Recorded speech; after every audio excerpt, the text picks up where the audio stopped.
चलो question number 3 hospital accounting માં 3 હું એક્સપ્લેન કરીશ, ચોથો ગણાવીશ.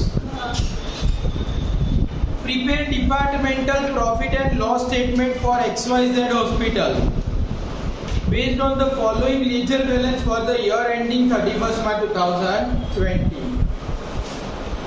Super deluxe room income લખો બાજુમાં IPD plus. General room income IPD plus. Semi deluxe room income IPD plus. Income from consulting service क्या होશે? OPD plus. Day care treatment fees OPD plus. Investigation fees OPD plus. Ultrasonography fees radio plus. CT scan radiology plus. Digital x ray बराबर. તમે જે પીધું છે એનો test, blood test, pathology plus. પીઓ છો? નહીં પીતા. Serum testing pathology. Tissue testing pathology plus. Sale of medicine pharmacy plus. હવે સેલેરી એન્ડ વેજીસ 3400 આપ્યા છે, પણ એ કયાના છે એવું કઈ કીધું નથી. તો સેલેરી એન્ડ વેજીસ કેટલા છે? 3400. ઉપર રૂપીઝ ઇન થાઉઝન્ડ તો છે જ. Turn the page. Information number 1 જુઓ. સેલેરી એન્ડ વેજીસ માં આઈપીડી ના કેટલા હતા? 1500. તો એ આઈપીડી માંથી માઈનસ. ઓપીડી ના એ ઓપીડી માંથી માઈનસ. રેડિયોલોજી 325 રેડિયોલોજી માંથી માઈનસ. પેથોલોજી 175 પેથોલોજી માંથી માઈનસ. ફાર્મસી 200 ફાર્મસી માંથી માઈનસ. અને એડમિનિસ્ટ્રેટિવ એ એડમિન એક્સપેન્સ માં પ્લસ. યસ, એ એક્સપેન્સ છે ને. एक्सपेंस तो शेड्यूल में तो प्लस જ થાય, પછી કારણ કે એક્સપેન્સ તો આપણે માઈનસ જ કરવાના છે. હવે આ બધાનો સરવાળો કરો. 3400 બેંક થઈ ગયો બરાબર. ત્યાર પછી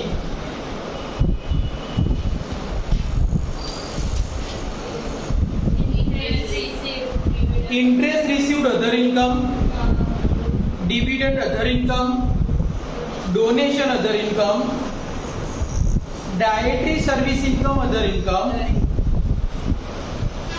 rate and taxes excluding income tax सिवायना rate and taxes, fix charge, energy cost respective department माथी माइनस. तो आईपीडी माथी माइनस. ओपीडी माथी माइनस. रेडियोलॉजी एमाथी माइनस.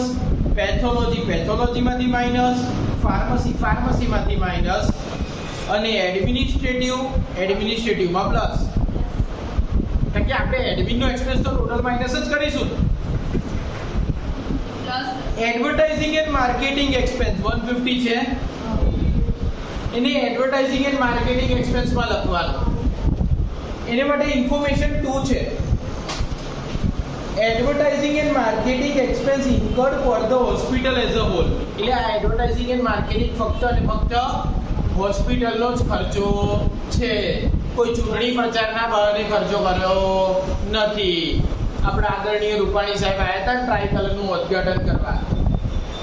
ટ્રાય કલર હોસ્પિટલ તો એમાં પોલિટિકલ એક્સપેન્સ બી ઇન્ક્લુડ હતો. બટ વોટેવર ઇટ ઇઝ, અત્યારે તો એવું કીધું છે કે આ ફક્ત અને ફક્ત કોનો ખર્ચો છે?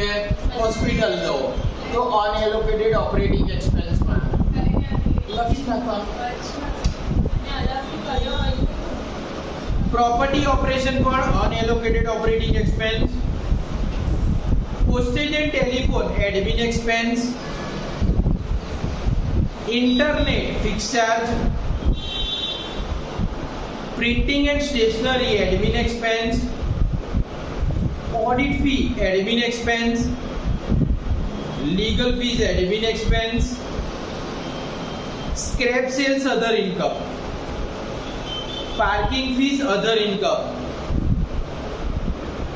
Research and training expense fix charge. ના, રિસર્ચ એન્ડ ટ્રેનિંગ શેમાં હતું? અનએલોકેટેડ.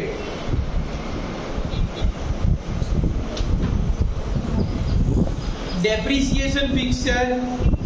ફાઇનાન્સ કોસ્ટનો બીજું નામ લખો interest, fix charge.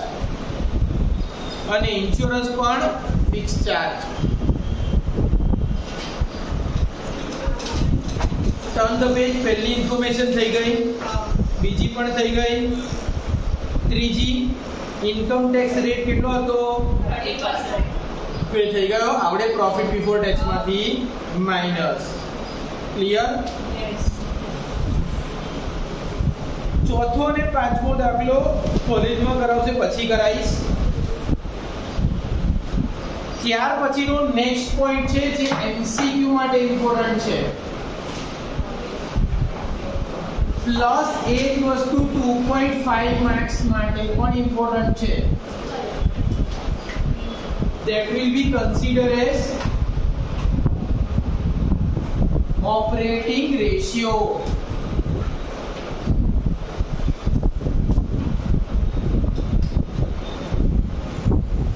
In order to measure the efficiency of the hospital, there are various ratios.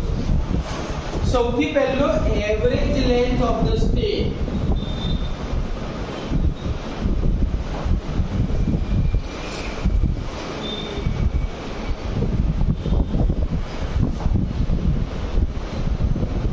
એમાં લોજિક યુઝ કરવાનું છે. સપોઝ તમે હોટલ અકાઉન્ટિંગ કરતા હોય અને એમાં એવરેજ લેન્થ ઓફ સ્ટે વધારે હોય તો હોટલને ફાયદો થાય, નુકસાન? ફાયદો, કારણ કે આવક વધારે મળે. પણ હોસ્પિટલમાં એવરેજ લેન્થ ઓફ સ્ટે વધારે હોય તો એવી હોસ્પિટલ કે એકવાર દાખલ થાવ જીવતા બહાર જ નહીં જાવ તો નુકસાન જ ને. હોસ્પિટલ કઈ સારી કહેવાય? કે જ્યાં આગળ દર્દી એટલે કે પેશન્ટ જલ્દીથી સારો થઈને ઘરે જતો રહે. બરાબર? બને એટલી હોસ્પિટલ્સ એવી જ હોય કે ફટાફટ રજા આપી દેતા હોય છે પેશન્ટ્સને. કેમ એવું? બીકોઝ પહેલી વસ્તુ હોસ્પિટલ ફૂલ જતી હોય એટલે એમાં બીજાને રાખવા માટે જગ્યા જ ના હોય. That is the first reason. Second reason શું? હોસ્પિટલને ઇન્કમ ક્યાં વધારે થાય? ઇનિશિયલ લેવલ પર. દાખલા તરીકે કોઈ વ્યક્તિ બીમાર પડે અને એને દાખલ કરવામાં આવે તો પહેલી વાર જ્યારે દાખલ થાય ત્યારે ડાયગ્નોસિસ માટે બહુ બધા ટેસ્ટ કરવામાં આવે, એક્સરે પાડવામાં આવે, ઈસીજી કાઢવામાં આવે. સ્ટાર્ટિંગમાં બહુ બધો ખર્ચો થાય. બરાબર? તો એ ટાઈમે હોસ્પિટલની ઇન્કમ વધારે હોય. પણ એકવાર સારો થઈ ગયા પછી તઈ રાખીએ તો હોસ્પિટલની ઇન્કમમાં શું મળે એને? નર્સ ચાર્જીસ, ડોક્ટરની વિઝિટિંગ ફી, રૂમ ચાર્જીસ. તો એની જગ્યાએ નવો પેશન્ટ આવે તો પહેલા બીજા દિવસે વધારે પૈસા આપે. તો basically average length of the stay ALOS જેટલો લેસ હોય ને એટલું હોસ્પિટલ માટે સારું. તો average length of the stay જુઓ. It indicates average amount of time in days that acute care patients spend in the hospital. તો એની ફોર્મ્યુલા છે average length of the stay is equal to total inpatient days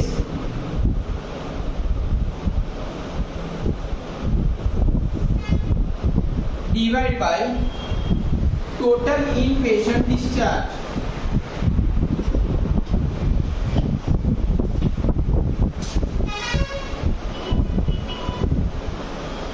શું ફરક પડે? શું છે કહેવા માંગે છે? Total inpatient days divide by total inpatient discharge. ચલો ટોટલ ઇનપેશન્ટ ડેઝ એટલે દરેક જે પેશન્ટ છે એ કેટલો ટાઈમ હોસ્પિટલમાં એડમિટ રહ્યા એ દિવસો. સપોઝ એક પેશન્ટ છે ને 2 દિવસ એડમિટ રહે તો ઇન પેશન્ટ ડેઝ કેટલા કહેવાય? 2. બરાબર. 2 પેશન્ટ હોય, સપોઝ હોસ્પિટલમાં 10 પેશન્ટ છે અને 30 દિવસ રહ્યા તો કેટલા બધા દિવસ ના આવતો? 30 × 10 300 દિવસ ઇન પેશન્ટ ડેઝ થયા. ડ્યુરિંગ ધ પીરિયડ 30 પેશન્ટને ડિસ્ચાર્જ કર્યા આપણે તો 300 ભાગ્યા 30 એવરેજ લેન્થ ઓફ સ્ટે કેટલા આવી ગયા? 10 દિવસ. તો ટોટલ ઇનપેશન્ટ ડેઝ કેટલા છે divide by total inpatient discharge કેટલા. ALOS is computed by dividing the total number of inpatient days of a hospital counted from the date of admission to the date of discharge by the total number of discharge including death. જે death છે ને total inpatient discharge એમાં include શું થાય? Death. Death થાય એટલે discharge જ થઈ ગયું, બેડ ખાલી. During a given period for say month or a year. હવે ઇન્ટરપ્રિટેશન. ચલો. એવરેજ લેન્થ ઓફ સ્ટે કેવું હોય? હાઈ. હાઈ એટલે વધારે. એટલે કે આ હોસ્પિટલ એવી છે એમાં પેશન્ટ આવે છે અને જીવતો પાછો જતો રહે. કઈ દઈ જ રહે છે ના એવું નહીં, બટ એને રિકવર થવામાં લાંબો ટાઈમ લાગે છે. તો હોસ્પિટલ સારી ખરાબ? પેશન્ટ જલ્દી ઠીક જ ના થતો હોય. સારું ખરાબ? ખરાબ ને. તો high ALOS means lower efficiency. તો ALOS હાઈ હોય તો શું કહેવાય? Lower efficiency. And lower ALOS, જો ALOS કેવી હોય?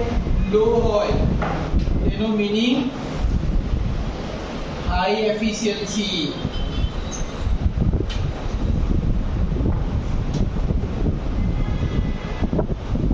તો ALOS is used for assessment of quality of care, cost and efficiency.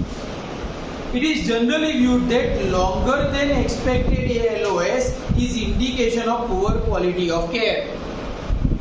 A lower ALOS is a reflection of good quality of care and it's likely to enhance the image of the hospital. જે hospital પેશન્ટને જલ્દીથી સારા કરીને રજા આપી દે એની image સારી હોય. For example આપણી નીચે જે હિમાંશુભાઈ પટેલ દવાખાનું છે ઓર્થોપેડિક સર્જન, સો એનું નામ બહુ જ સારું છે બીકોઝ ત્યાં આગળ 3 કે 4 દિવસથી વધારે તો કોઈ પેશન્ટ રહેતું જ નથી અને જલ્દીથી રિકવર કરીને એ લોકોને રજા આપી દે છે. ભલે ત્યાં સુધી તો એડમિટ જ નથી કરતા. તો ટ્રીટમેન્ટની એને આધારે એનું નામ પણ સારું છે. અને મારા ફાધરે 2 ઓપરેશન કરાયા. અહીંયા કેશલેસની ફેસિલિટી નથી એ પર્ટિક્યુલર મેડિક્લેમમાં, પણ ડૉક્ટરે મને એવું કીધું કે જો મેડિક્લેમવાળા તમારો 1 રૂપિયો બી કાપે ને તો આપણને કહેજો, આપણે એના પર કેસ કરીશું. અને જેટલું બિલ થયું હતું એક્ઝેક્ટ એટલી અમાઉન્ટ મેડિક્લેમવાળાએ આપી, 1 રૂપિયો પણ કાપ્યો નહોતા. તો એ શું બતાવે છે? ડૉક્ટરની ઓથેન્ટિસિટી બતાવે છે. બાકી બધા તો હોસ્પિટલમાં જેટલું આપણે ક્લેમ કરીએ ને એમાંથી એટલા ચાર્જીસ મેડિક્લેમવાળા કાપીને આપણને ઓછા જ રૂપિયા પાછા આપે. બીકોઝ એ લોકોએ વધારે બિલ બનાવ્યું હોય, કોઈ મેડિક્લેમથી વધારે બિલ બનાવ્યું. તો that is called a good efficiency. If a hospital is being managed efficiently, then ensure lower ALOS, average length of stay. The number of patients will go up and it will result in improvement in the efficiency. So lower average length of stay હોય તો high efficiency અને એનો benefit શું થાય? Number of patient increase. અને patient increase થાય શું વધે? પ્રોફિટ ઇન્ક્રીઝ થાય. પેશન્ટ ઇન્ક્રીઝ થાય અને સાથે સાથે શું ઇન્ક્રીઝ થાય? Profit of the business. A hospital day or bed day or inpatient day is a day during which a person formally admitted as a inpatient is confined to a bed and stay overnight. Underline the word stay overnight. તમે હોસ્પિટલમાં દાખલ ક્યારે થયા કહેવાય? જ્યારે તમે આખી રાત ત્યાં રોકાઓ. બાકી ઘણી હોસ્પિટલમાં આપણે કોઈ બીમાર હોય તો હોસ્પિટલમાં વ્યવસ્થા કેવી હોય કે ત્યાં આગળ સૂઈ જવાનું, એક બે ગ્લુકોઝના બોટલ ચડાવી દે અને પછી ઘરે જતા રહેવાનું. તો એ ઇનપેશન્ટ ડે કહેવાય ને એને ડે કેર ટ્રીટમેન્ટ કહેવાય. અને આપણે એની પહેલા શીખી ગયા ડે કેર ટ્રીટમેન્ટ શેમાં આવતી હતી? ઓપીડીમાં આવતી હતી, આઈપીડીમાં આવતી નથી. તો જ્યારે પેશન્ટ ઓવરનાઇટ સ્ટે કરે then only it will be considered as inpatient days. MCQ માં પૂછાશે. ડે કેસીસ એટલે ખાલી દિવસના કેસ આવે, ટ્રીટમેન્ટ લઈને જતા રહે તો એ બધા આપણે ઓપીડીમાં લખતા હતા, આઈપીડીમાં લખતા નથી. A patient formally admitted for a medical procedure or surgery in a morning and discharged before the evening. Underline કરો. Admitted in morning and discharged before the evening are excluded from inpatient days. Inpatient days માં ના ગણાય. ચલો, inpatient discharge. It is the total number of discharge including death. Inpatient discharge માં દાખલ થયેલા પેશન્ટને રજા આપવી, એમાં ડેથને કારણે પણ રજા આપો તો પણ inpatient discharge કહેવાય. પણ એક ક્વેશ્ચન માર્ક છે. સપોઝ કોઈ પ્રેગ્નન્ટ લેડી ને હોસ્પિટલમાં એડમિટ કરવામાં આવે તો ડિસ્ચાર્જ વખતે 2 જણ કે 3 જણ ડિસ્ચાર્જ થશે. જોડિયા બાળકો 3 થાય તો એને 2 ડિસ્ચાર્જ ગણવામાં ના આવે, એને એક જ ડિસ્ચાર્જ ગણવામાં આવે. But in case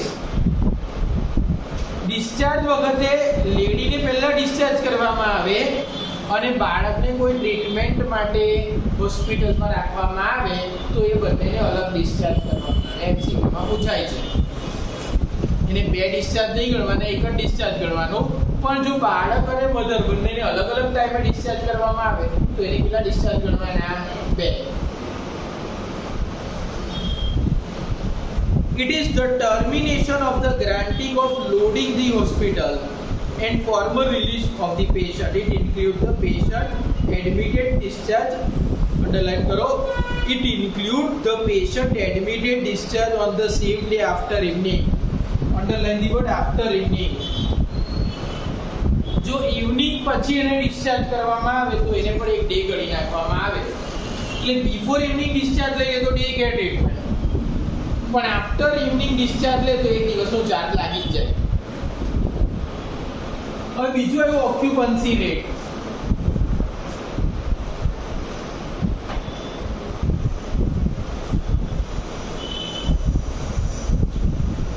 It indicates the rate of utilization of available limited resources of the hospital.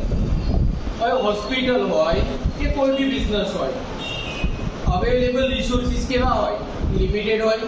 તો કોઈ બી ધંધો ચાલુ કરો, સપોઝ એક રેસ્ટોરન્ટ ચાલુ કરી તો એક રેસ્ટોરન્ટ ચાલુ કરવા કેટલા રૂપિયા જોઈએ? દરેકનું કેલ્ક્યુલેશન અલગ હશે.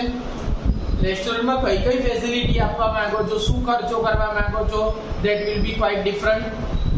જેટલા પૈસા નાખો એટલા ઓછા પડે, બરાબર? તો અહીંયા આગળ આપણે એફિશિયન્સી કે આપણે આપણા રિસોર્સિસનું કેટલું મેક્સિમમ યુટિલાઇઝ કરીએ છીએ એના માટે ઓક્યુપન્સી રેટ આવશે. Higher occupancy rate means higher efficiency. તો ઓક્યુપન્સી રેટ હાઈ હોય, એફિશિયન્સી પણ કેવી કહેવાશે? હાઈ. અને ઓક્યુપન્સી રેટ લો હોય તો એફિશિયન્સી પણ કેવી કહેવાય? લો. ચલો એની ફોર્મ્યુલા છે ઓક્યુપન્સી રેટ બરાબર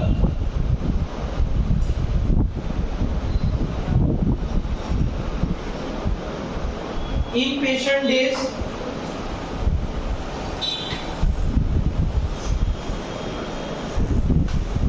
divide by bed days.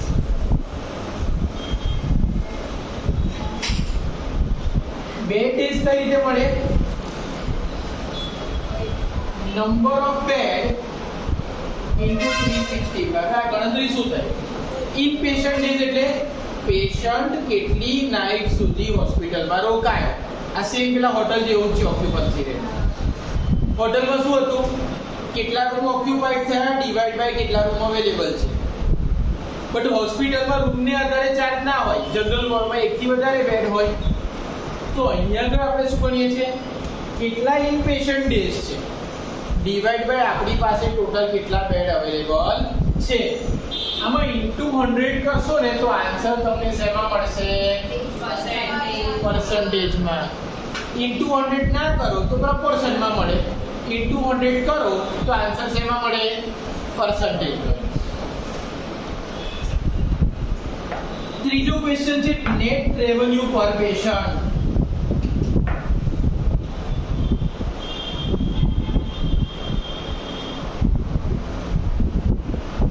Net revenue per patient. હવે હોસ્પિટલ છે, એક મહિનામાં એને જેટલી ઇન્કમ થઈ ડિવાઈડ બાય જેટલા પેશન્ટ હતા, તો એક પેશન્ટ પાસેથી કેટલા રૂપિયા મળ્યા ખબર પડી જાય.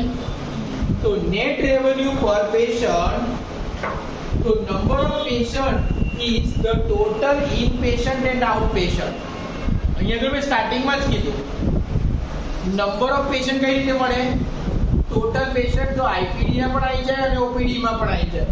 તો નેટ રેવન્યુ પર પેશન્ટ ની ફોર્મ્યુલા થશે total revenue divide by total patient. Total patient માં આઈપીડી ના વત્તા ઓપીડી ના બંને આવી જશે. અહીંયાનો જે આન્સર મળશે એ આવશે રૂપીસ પર પેશન્ટ. એક પેશન્ટ પાસેથી કેટલા રૂપિયા મળ્યા. હવે આ રૂપીસ પર પેશન્ટ હાઈ હોય તો ધંધો કેવો કહેવાય? મોર પ્રોફિટેબલ. અને એ લો હોય તો less profitable.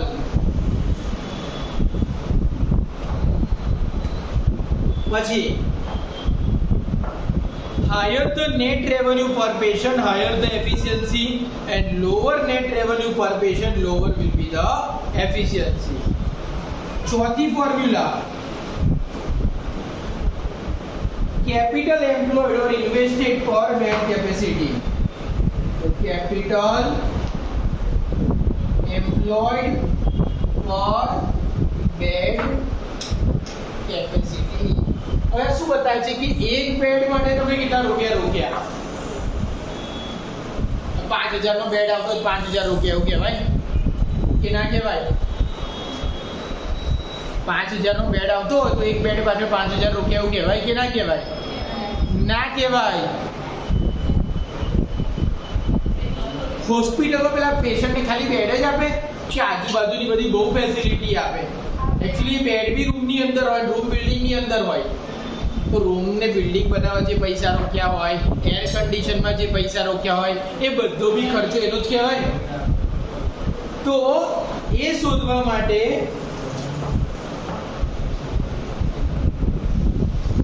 Capital employed divide by bed days. Bed days કઈ રીતે મળે? Bed into 365. જેટલા બેડ છે મલ્ટીપ્લાય બાય 365 એટલે એટલા બેડ ડેઝ છે. તો પર ડે કે આપણે કેટલા રૂપિયા પર બેડ રોક્યા છે મળી જાય. This ratio allows capital employed among the bed days. Higher capital invested means lower efficiency. હવે આનો આન્સર હાઈ આવે તો એફિશિયન્સી કેવી કહેવાય? લો કહેવાય. અને આન્સર લો આવે તો એફિશિયન્સી કેવી કહેવાય? હાઈ. આપણે એક વસ્તુ મેં તમને કીધી હતી કે બિઝનેસમેન કોને કહેવાય? તો આપણે 11મા ધોરણથી 11th થી ભણીએ છીએ કે a businessman is a person who take the risk, but a true businessman is a person. Jal, a true businessman is a person which reduce the amount of risk. સાચો બિઝનેસમેન કોને કહેવાય? જે ધંધાનો risk ઘટાડે. તો ઓછા પૈસા રોકીને વધારે રેવન્યુ અર્ન કરે એની જે એફિશિયન્સી સારી કહેવાય. તો કેપિટલ એમ્પ્લોયડ પર બેડ ડે ઓછું હોય, એનો મીનિંગ ઓછા રૂપિયા રોકીને તમે વધારે રેવન્યુ જનરેટ કરો છો. તો વધારે રેવન્યુ જનરેટ કરો તો જ તમારે માટે શું કહેવાય? પ્રોફિટેબિલિટી વધારે કહેવાય. This ratio allocate the capital employed among the bad days. Higher capital invested means lower efficiency, and lower capital invested indicate higher efficiency of healthcare industries. Capital employed માં શું આવી જશે? જોઈ લો ધ્યાનથી. Total asset minus current liability or equity plus long term loan. તો capital employed શોધવાની બે વસ્તુ આપી. હવે ફોર્મ્યુલા બી શું કહે છે? કેપિટલ એમ્પ્લોયડ એટલે કે ધંધામાં લાંબા ગાળા માટે કેટલા રૂપિયા રોક્યા. તો ધંધામાં લોંગ ટર્મ ઇન્વેસ્ટમેન્ટ શું આવે? તો કેપિટલ એમ્પ્લોયડ ગણવું હોય તો share capital plus reserve and surplus plus non current liability, આ તમારી કેપિટલ એમ્પ્લોયડ છે. અથવા તો capital employed is equal to asset to total minus current liability. એટલે capital employed કેમ current liability માઈનસ કરવાની? ફોર એક્ઝામ્પલ, ધ્યાનથી આ લોજિક સમજજો.